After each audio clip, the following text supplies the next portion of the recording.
The blood wouldn't stop flowing from my arm.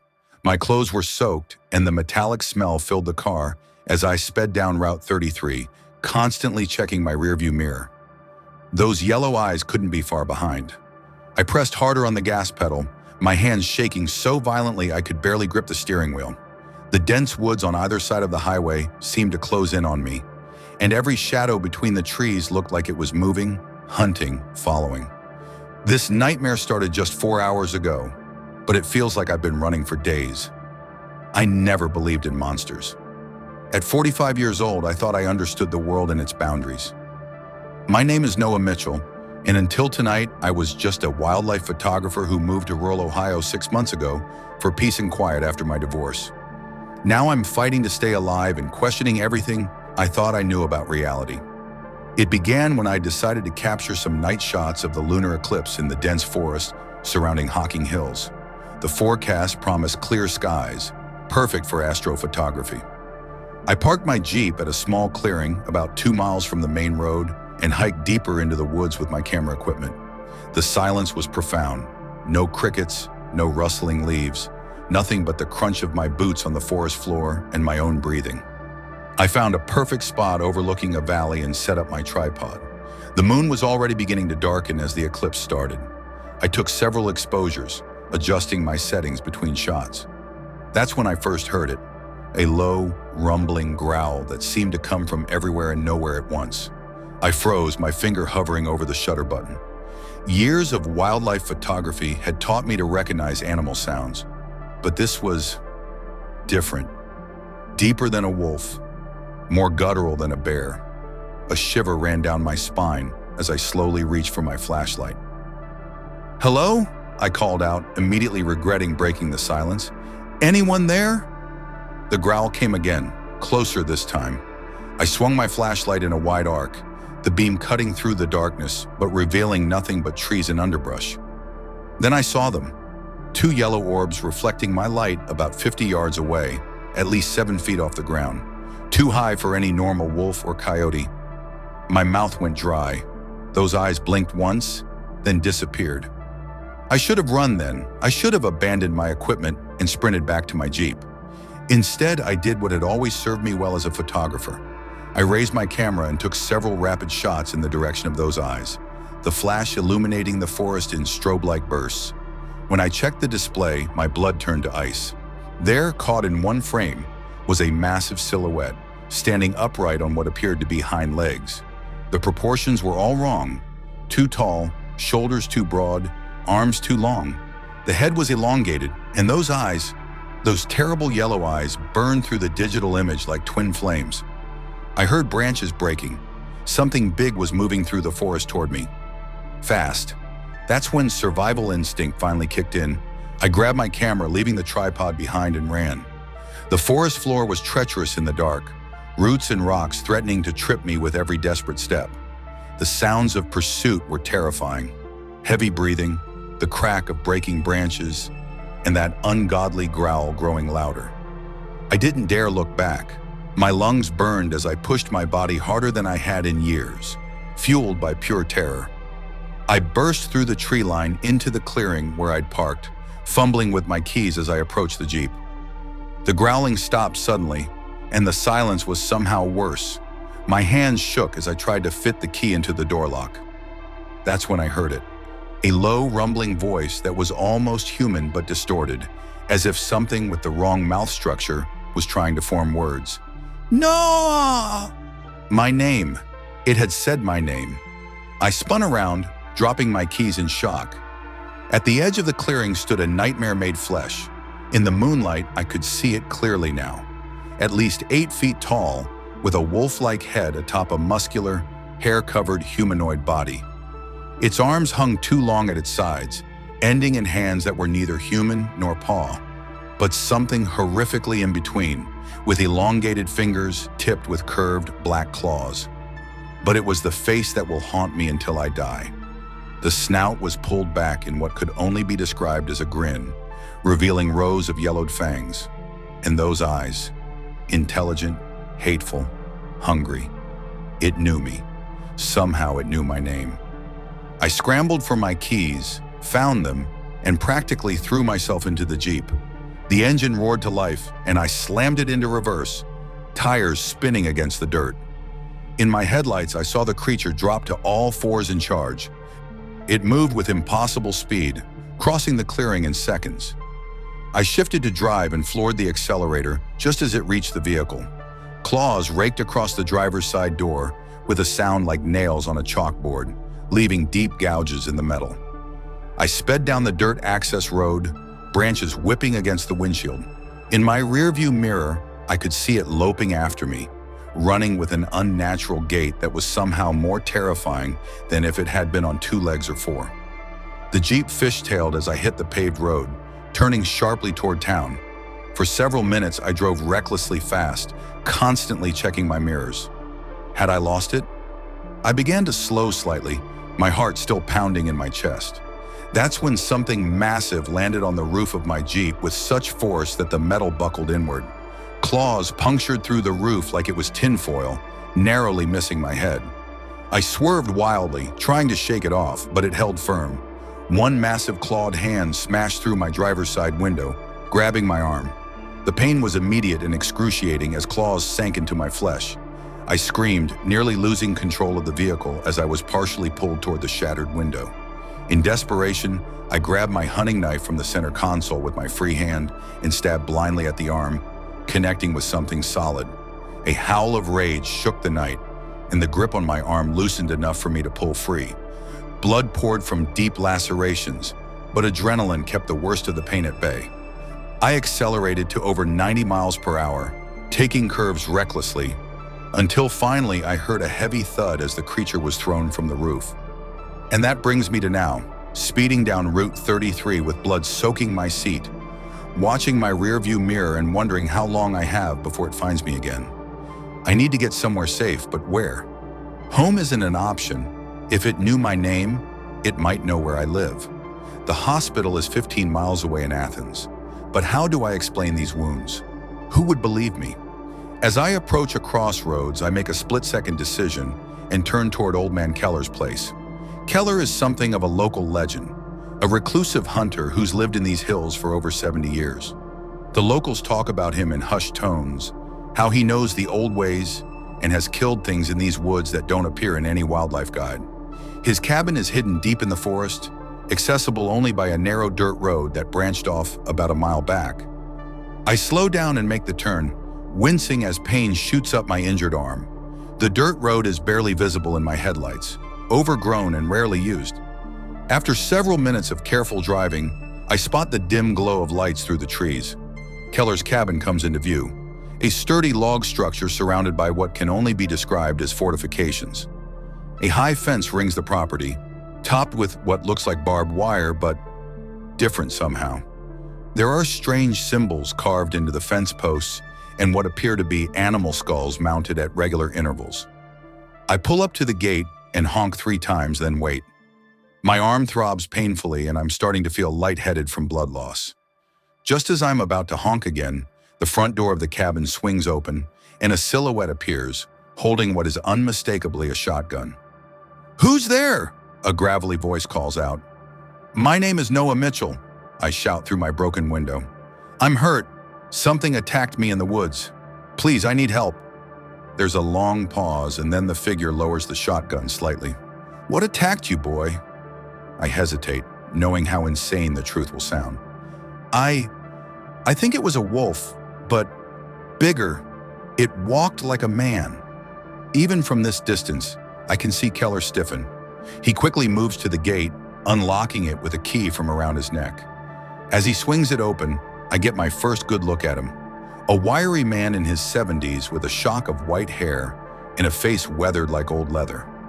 His eyes, however, are sharp and alert, taking in my bloodied appearance and the damage to my vehicle. "Drive in and park behind the cabin," he instructs, his voice leaving no room for argument. "Then get inside. Quickly."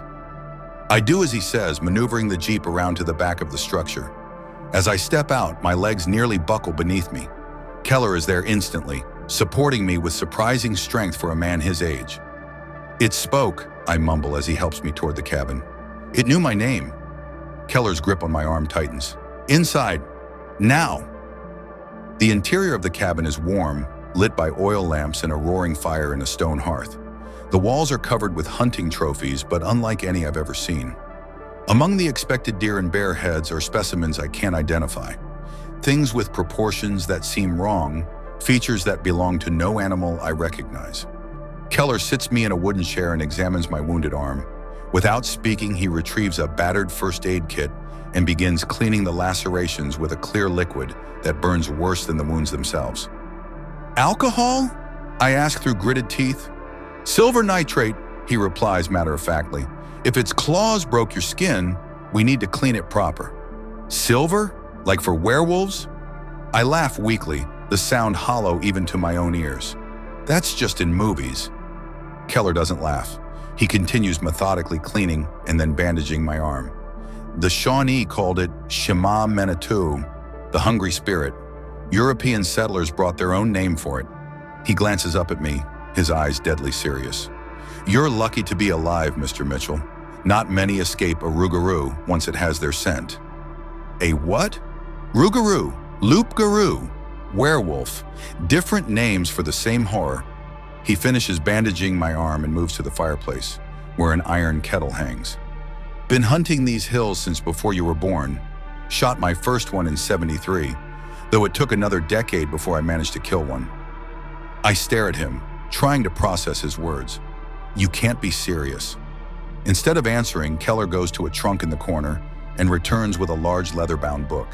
He places it on the table and opens it to reveal page after page of handwritten notes, sketches, and what appear to be newspaper clippings. 1845, 5 children disappear near Yellow Creek. 1887, logging camp found abandoned, all 12 men missing except for partial remains. 1912, 3 families slaughtered on their farms outside Athens. His gnarled finger traces down the page. Every 25 to 30 years, the pattern repeats. Killings start in the deep woods, then move closer to town as it gets bolder. He turns more pages, showing me detailed sketches of the creature I encountered, along with anatomical notes and observations. I thought it was just one at first, spent half my life tracking it, studying it. Then I realized it's a cycle. One creates another before it dies or moves on. Keller's eyes meet mine. And it's chosen you, Mr. Mitchell. A chill runs through me that has nothing to do with blood loss. What do you mean, chosen me? It spoke your name, marked you with its claws. He gestures to my bandaged arm. The rougarou doesn't just kill for food, it kills to create. The old stories say a man who survives its attack, who bleeds but lives, transforms at the next full moon. I feel nauseous, the room seeming to spin around me. That's insane. Werewolves aren't real. Tell that to your arm, Keller replies grimly. Tell that to your Jeep with claw marks through the roof. As if on cue, a howl pierces the night, distant but unmistakable. Not a normal wolf howl, but the same unnatural sound I'd heard in the forest. Keller moves quickly to the windows, checking that the heavy wooden shutters are secured. It's tracked you here, he says, grabbing his shotgun from beside the door. We don't have much time. Time for what? To prepare you. He tosses me a small leather pouch. Wolfsbane, silver filings, and blessed salt. Keep it on you at all times. I clutch the pouch, feeling like I've fallen into some bizarre nightmare. This is crazy. We need to call the police. Keller laughs, a harsh sound with no humor in it. Sheriff Davies? The man who ruled the Thompson family's deaths as a wild animal attack, even with the bodies arranged in a pentagram? The same sheriff who's never seen after dark during a full moon? He shakes his head. This county's been living with this secret for generations, boy. Some fight it, some worship it, some become it. Another howl closer now. Keller moves to a weapons cabinet and unlocks it, revealing an arsenal that would make a militia leader jealous. He pulls out what looks like an antique revolver, checking that it's loaded. Silver bullets? I ask, unable to keep the sarcasm from my voice despite my terror. Silver-jacketed hollow points with a blessed iron core, he corrects, handing me the weapon. Regular bullets will hurt it, maybe slow it down, but won't kill it. Aim for the heart or the brain. Anything else just makes it angry. The absurdity of the situation hits me full force. An hour ago, I was a wildlife photographer. Now I'm in a cabin with an old man who's handing me silver bullets to fight a werewolf that apparently wants to turn me into one of its kind. Why me? I ask, the question barely audible. Keller's expression softens slightly. They choose those who are alone, isolated, newcomers without deep connections to family or community. He studies me. You moved here recently. Divorced, I'm guessing? No children nearby? I nod, disturbed by his accuracy. Perfect target, less likely to be immediately missed, easier to either turn or consume without raising immediate alarms. He continues checking his weapons. Plus, you went into its territory during an eclipse. Bad timing. A massive impact against the side of the cabin makes us both jump. Wood creaks and groans under tremendous pressure. Keller motions for me to move away from the windows. It's testing the defenses, he whispers. The symbols and barriers will hold it back, but not for long, not when it's fixated on a target. Another impact, this time against the roof. Dust and debris filter down from the ceiling beams. We need to move, Keller says, grabbing a backpack and stuffing it with supplies. There's a root cellar under the cabin with a tunnel that comes out about a quarter-mile away. Mining shaft from the old days, converted for situations like this. You want us to run? I ask, surprised. I want to get you somewhere we can fight it on our terms, not cornered like rats. He tosses me a heavy jacket. Put that on, it's lined with protective materials. I don't ask what protective materials means. At this point, I'm beyond questioning. I pull on the jacket, which smells of strange herbs and gun oil, while Keller continues gathering supplies. A tremendous crash from the front of the cabin tells us the creature has breached the outer perimeter. Keller moves quickly to a bearskin rug near the hearth and pulls it aside, revealing a trapdoor. Down! Now! He hands me a lantern. Light this once you're in, then move quick and quiet. I descend the rough-hewn ladder into darkness, fumbling to light the lantern. The cellar smells of earth and age, with shelves of preserved foods and supplies lining the walls. Keller follows, pulling the trap door shut behind us and sliding a heavy bolt into place. No sooner has he secured it than we hear the splintering of wood above, the creature breaking into the cabin. This way, Keller whispers, leading me to what appears to be a solid rock wall. He presses on a specific stone, and a section swings inward, revealing a narrow tunnel. Mining company dug this in the 1870s. I modified it. The ceiling's reinforced every few feet with silver-infused iron bars. Slows them down if they try to dig through from above. The tunnel is barely wide enough for our shoulders. The ceiling's so low we have to hunch over. The air is stale but breathable, cool against my feverish skin. Above us, we can hear the creature tearing the cabin apart, furniture splintering, glass breaking. Then, more disturbing, the sounds of sniffing. It's trying to track our scent. We move as quickly as we can through the narrow passage, the lantern casting long shadows on the rough walls. After what feels like an eternity but is probably only minutes, the tunnel begins to slope upward. Where are we going? I whisper. Old church, Keller replies. St. Michael's. Abandoned since the 1950s but still consecrated ground. Not many of those places left that haven't been deconsecrated or built over. And that matters because hallowed ground slows them down, doesn't stop them completely, that's a myth, but it causes them pain to cross it, gives us an advantage. We reach another ladder, this one leading upward. Keller motions for me to extinguish the lantern, and we climb in darkness. At the top, he carefully pushes open another trap door, and cool night air rushes in. We emerge into what was once the cellar of a small stone church. The roof has partially collapsed, allowing moonlight to filter in through gaping holes. What remains of the structure is covered in vines and weathered by decades of neglect. Yet somehow, it still retains an aura of sanctity. Keller moves methodically, setting up what can only be described as defenses. Lines of some powdery substance across doorways, small bundles of herbs in corners, and strange symbols drawn in what looks disturbingly like blood on key structural points. We don't have long, he says, handing me several clips for the revolver. It will track us here. The hallowed ground will slow it, but its connection to you will drive it forward despite the pain. Connection to me? Your blood. It's tasted it, marked you. There's a bond now. He positions himself near what was once the altar, a vantage point that allows him to see all approaches.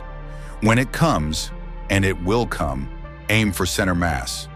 If you get a clear shot at the head, take it, but don't risk missing.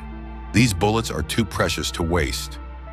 I check the revolver, trying to remember what little I know about firearms. My hands are shaking, but the weight of the gun is oddly reassuring. What if this doesn't work? I ask. What if we can't kill it? Keller's face is grim in the moonlight. Then you run east until dawn. Sunrise weakens them, forces them back to human form.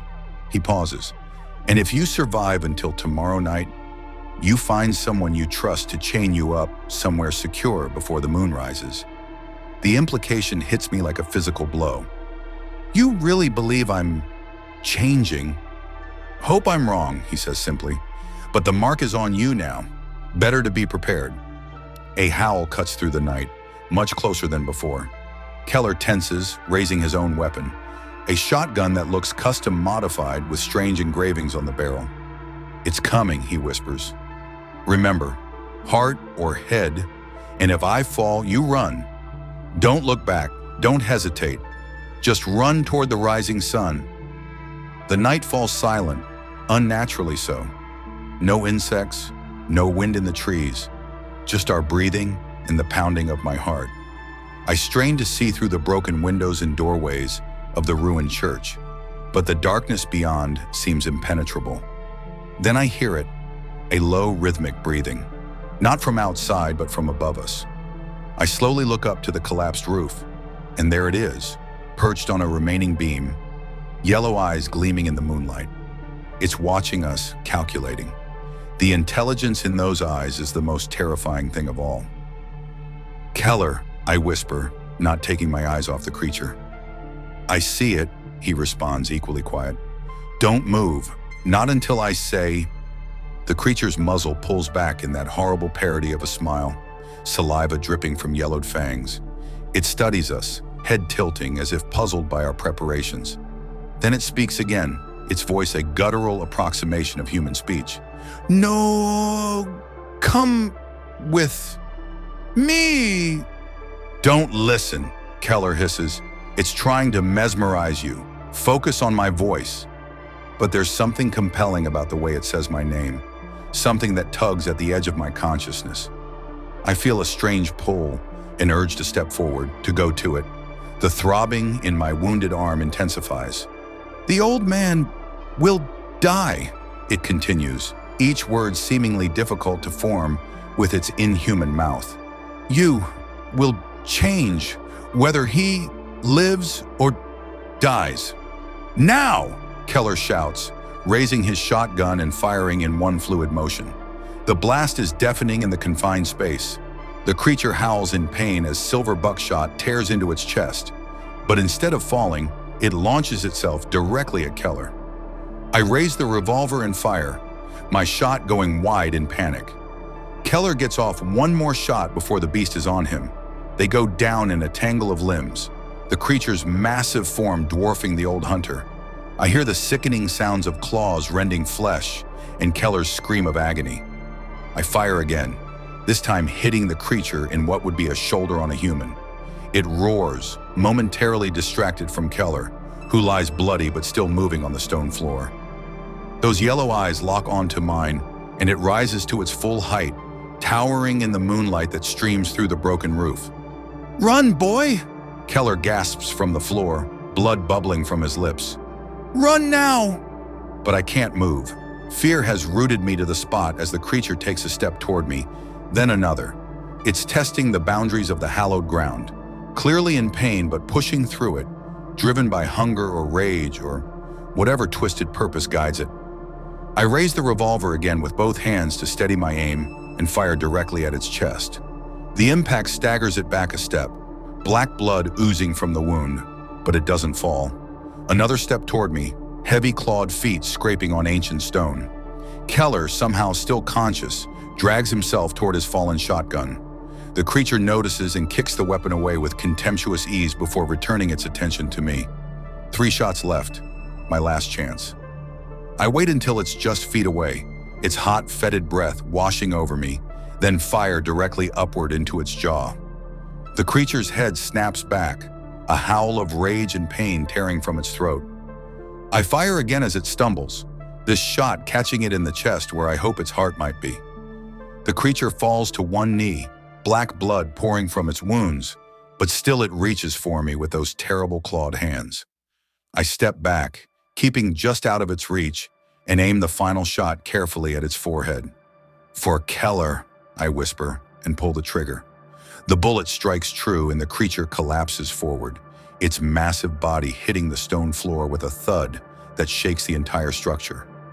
For several long seconds it twitches in spasms, claws gouging the stone beneath it. Then finally it lies still. I stand frozen, waiting for it to move again, but it doesn't. Black blood pools around it, sizzling slightly where it touches the consecrated ground. "Keller?" I turn to the old man, rushing to his side. His body is torn open in multiple places, blood soaking his clothing and the stone beneath him. But incredibly, his eyes are open, alert. "Did you get it?" he gasps. "I think so. It's down." I glance at the creature's still form. "We should make sure." Keller fumbles at his belt, producing a wicked-looking knife with strange symbols etched along the blade. "Head off," he instructs, pressing the knife into my hand. Then, "Heart out. Burn. Both. Separately." The thought makes me nauseous, but I nod. "Let me tend to you first." He grabs my wrist with surprising strength. "No time. Do it. Now. Before moon sets." I turn to the creature, knife in hand, and approach cautiously. It hasn't moved, but I'm taking no chances. I reach out with the knife, prodding it from a safe distance. No response. Steeling myself, I move closer and begin the grim task Keller described. I won't detail the process. It's too horrific, too intimate in its violence. Suffice to say that I follow his instructions exactly, separating the head and removing the heart, which is bizarrely human-like in appearance despite the monstrous exterior. When I finish, covered in the creature's black blood, I return to Keller.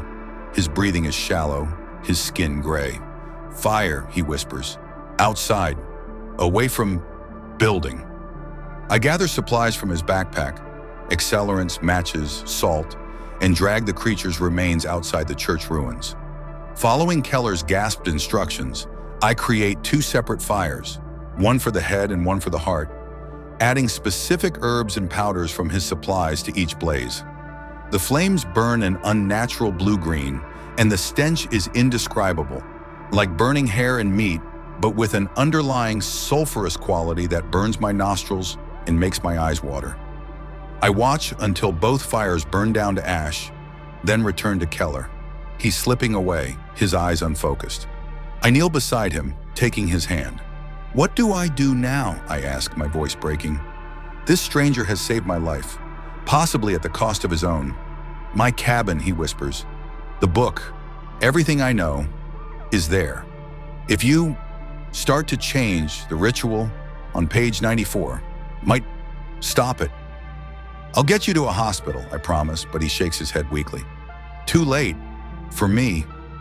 Been fighting these things 70 years. Not a bad way to go." His eyes focus briefly, intense despite his fading strength. "You're stronger than you think. Remember that." His breathing becomes more labored, and I hold his hand tighter. "Thank you," I tell him, tears streaming down my face. "I won't forget what you did." A faint smile touches his lips. "Silver, keep it close. Always ... His hand goes limp in mine. I bow my head, overcome with grief for this brave old man I'd known for less than a night. He died fighting monsters that most people don't believe exist, with no recognition, no glory, just quiet courage in the face of horror. I close his eyes gently, then gather his weapons in the backpack. Dawn is approaching, the sky lightening almost imperceptibly in the east. I need to return to what's left of his cabin and find that book before anyone discovers what happened here. The walk through the woods is tense but uneventful. As the first rays of sunlight break through the trees, I feel a strange mixture of relief and dread. I've survived the night, but what happens now? Am I truly infected? Will I become the very thing we fought? The cabin is in ruins, as expected. The creature, the rougarou, as Keller called it, had torn through walls and furniture in its rage. But the root cellar is relatively untouched, and there I find the leather-bound book along with boxes of ammunition, weapons, and what appears to be a lifetime's worth of research on the supernatural. I gather everything I can carry and load it into my damaged Jeep. The driver's side door barely closes now, the roof is partially caved in, and deep claw marks score the metal in multiple places. It looks like it's been through a war, which isn't far from the truth. As I drive back toward my own isolated cabin, I can't stop thinking about what comes next. The full moon is in 2 weeks. Will I transform, as Keller warned? Or was this all some mass delusion? A rabid wolf, my own fear-addled imagination, and an old man's paranoia combining into a nightmare scenario. The rational part of my brain wants to dismiss it all, to drive to the police station and report a wild animal attack. But then I look at my arm, at the strange way the wounds are already healing despite their severity, and I know that something unnatural is happening. I reach my cabin as the sun climbs higher in the sky. The familiar surroundings seem alien now, tainted by my new knowledge. I secure the doors and windows out of habit, though I know they would provide little defense against the kind of creature I encountered. Exhaustion overwhelms me, but before I allow myself to sleep, I open Keller's book to page 94. The ritual he mentioned is detailed there, complex, requiring rare ingredients and precise timing. A purification rite designed to cleanse the curse before the first transformation. According to Keller's notes, it has a 60% success rate if performed before the first full moon after infection. After that, the curse becomes permanent. I have 2 weeks to gather what I need and prepare. 2 weeks to decide if I believe all of this or if I'm simply indulging a shared madness. As I finally allow myself to collapse into bed, one thought circles in my mind. What if there are more of them out there? What if the one we killed wasn't alone? I drift into uneasy sleep, my dreams filled with yellow eyes watching from the darkness and the sound of my name being called in a voice that is not human. When I wake, it's late afternoon, the sun already beginning its descent toward the horizon.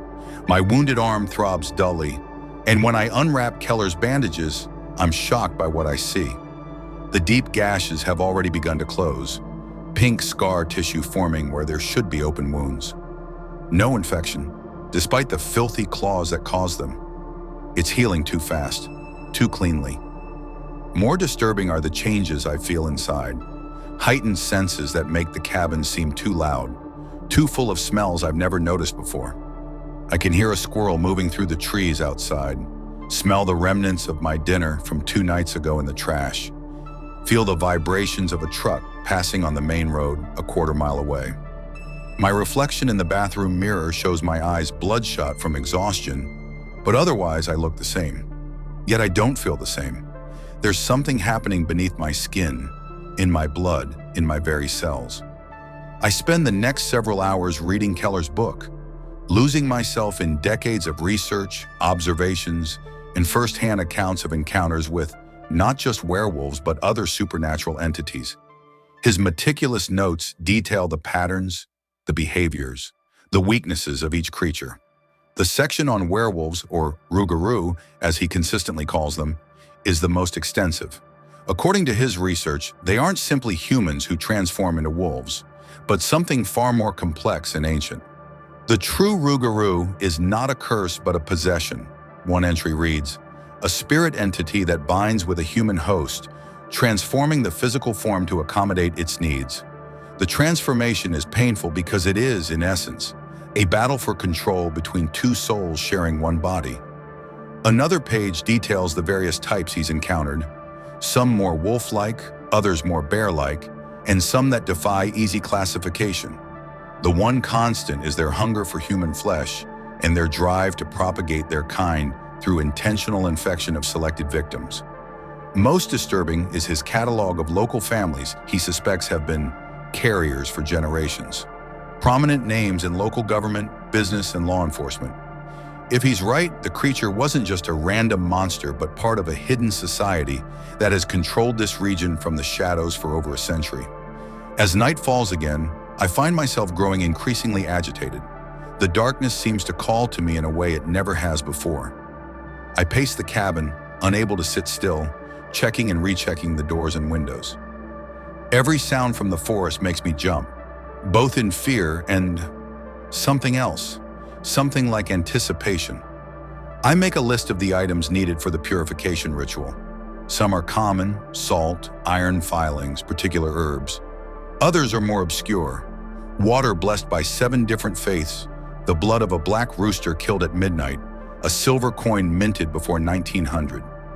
I have less than 2 weeks to gather everything and perform the ritual before the full moon rises. If Keller was right, that's when I'll know for certain if I'm infected, if I'm becoming one of them. The thought sends a chill through me, followed by a disturbing thrill that I immediately try to suppress. What if part of me wants this transformation? What if the infection is already affecting my mind? I shake off these thoughts and focus on what I can control. First thing tomorrow, I'll start gathering the ritual components. As I finally fall into an uneasy sleep, I dream of running through moonlit forests on all fours, exhilarated by my own power and speed. The next week passes in a blur of preparation and escalating symptoms. My senses continue to sharpen unnaturally. I can hear conversations from neighboring cabins a quarter-mile away. Smells are overwhelming. I can detect a deer passing through my property hours after it's gone. My strength has increased too.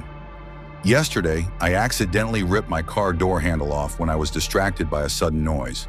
The ritual components prove challenging to gather. The religious water requires visits to churches, temples, and mosques in neighboring counties. The black rooster I purchased from a local farm, keeping it caged until the appointed time with a mixture of guilt and desperation. The silver coin I find at an antique shop in Columbus, paying far more than it's worth. 7 days before the full moon, I noticed the first physical changes. My nails thickening, teeth feeling somehow wrong in my mouth. I avoid mirrors now, afraid of what I might see looking back at me. 5 days before, the dreams intensify. I wake up in the woods twice, miles from my cabin with no memory of how I got there. The second time, there's blood under my fingernails and a taste in my mouth I refuse to identify. 3 days before, I complete the ritual preparations. Keller's book lays out the procedure in painstaking detail. A circle of silver and salt, specific incantations, the sacrifice of the rooster, which turns my stomach, but my survival instinct overrides my ethics, and finally consuming a mixture of blessed elements that makes me violently ill for hours. The night before the full moon, I chain myself in my basement with silver-lined restraints purchased from a specialty shop Keller had noted in his book. I don't know if the ritual worked. I don't know if any of this is real or if I've descended into a shared madness with a dead old man. As the sun sets and the moon begins to rise, I feel it, a burning sensation starting in my wounded arm and spreading throughout my body. The pain is excruciating, like my bones are trying to reshape themselves beneath my skin. I scream until my throat is raw, pulling against the restraints as my body betrays me. The transformation is nothing like the movies. It's not quick or seamless. It's agonizing hours of partial changes. Fingers elongating, then retracting, spine cracking as it tries to reshape, skin burning as hair pushes through, then recedes. My consciousness flickers between human clarity and something primal, hungry and full of rage. By midnight, I'm exhausted, soaked in sweat, but still human. The restraints hold, though they have cut into my wrists and ankles from my struggles. Has the ritual worked? Or is this just the beginning? A sound from upstairs freezes my blood. Footsteps. Heavy, deliberate footsteps moving across my living room floor. I'm not alone. The basement door creaks open, and heavy footfalls descend the stairs. I strain to see in the darkness, but I already know what's coming. The smell gives it away. Wet fur, blood, and something sulfurous. A massive silhouette appears at the bottom of the stairs. Yellow eyes gleam in the darkness. Another rougarou, different from the one Keller and I killed. Larger if that's possible, with a more canine head structure, but the same horrifically humanoid body. It approaches slowly, those intelligent eyes studying my restrained form with what almost seems like amusement. "You fight it!" A guttural voice emerges from its throat. "Impressive. What do you want?" I manage to ask, my voice hoarse from screaming. "To welcome you." It moves closer, circling me like a predator. "Or to kill you. Your choice." "I'm not becoming one of you." A sound emerges that might be laughter. "You already are. The old man's ritual merely delays the inevitable." It leans in, its hot breath washing over my face. "We've watched you. You have strength, will. You could be valuable to the pack." "Pack?" My blood runs cold. "How many of you are there?" "Enough. We've controlled these hills for centuries." Its claws trace lightly over my restraints. "These won't hold you by the next full moon. The change will be complete then, ritual or no ritual." "Why are you here? To taunt me? To offer choice?" It steps back, regarding me thoughtfully. "Embrace what you're becoming. Join us willingly. We can teach you to control it, to use it." A pause. "Or fight it. Lose your mind to the hunger. Become a mindless killer that will eventually have to put down." I stare into those yellow eyes, searching for humanity and finding none. "And if I choose neither? If I find a way to cure this?" That terrible laugh again. "There is no cure, only control or madness." It turns toward the stairs. "You have until the next full moon to decide. We'll be watching." With that, it's gone, moving with unnatural speed up the stairs and out of my cabin. I strain against my restraints, unsure if I'm trying to escape or just reacting to the terror and rage coursing through me. The rest of the night passes in waves of pain and lucidity. By dawn, the symptoms have subsided, leaving me drained but still human. I free myself from the restraints, my wrists and ankles raw and bleeding, but like my arm wounds, already beginning to heal too quickly. The ritual bought me time, but according to my visitor, not a cure. 1 more month until the next full moon. 1 month to find another solution or to accept my fate and learn to control what I'm becoming.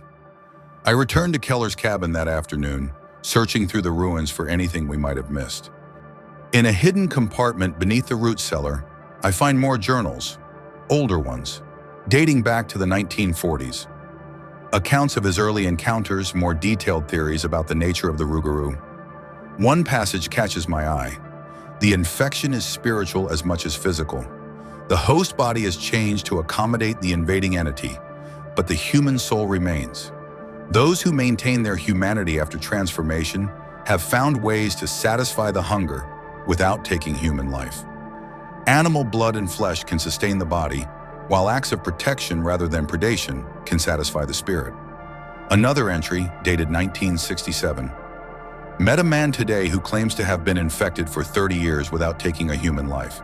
He lives as a hermit in the Appalachians, hunting deer and avoiding the full moon.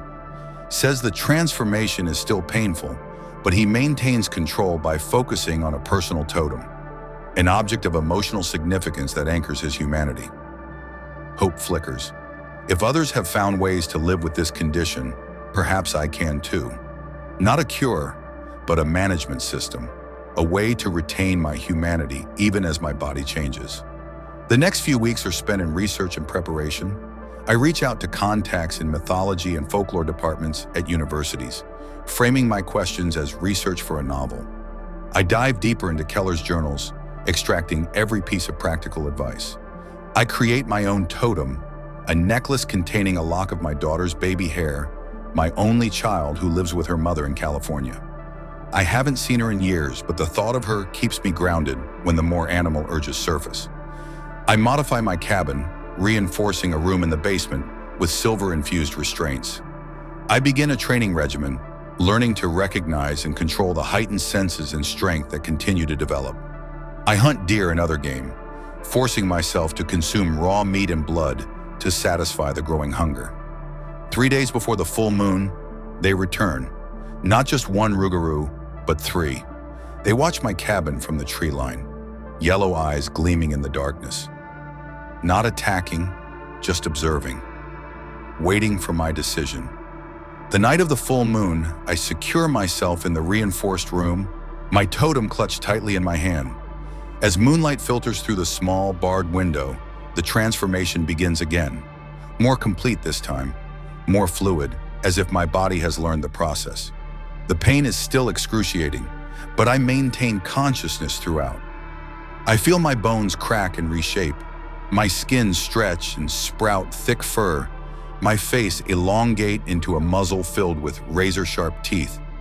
But through it all, I keep my focus on the totem, on memories of my daughter's laughter, on everything that makes me human. By midnight, the transformation is complete. I stand on powerful hind legs, my body now resembling the creatures I feared. But my mind remains my own, divided between human thought and animal instinct, but still fundamentally Noah. The restraints hold, though I test them with my new strength. The hunger is overwhelming, a craving for flesh and violence that pounds through my transformed body. But I resist, focusing on my totem, repeating my daughter's name like a mantra. Dawn comes after what feels like eternity. The transformation reverses, equally painful but faster. I collapse on the floor of my reinforced room, human again, exhausted but triumphant.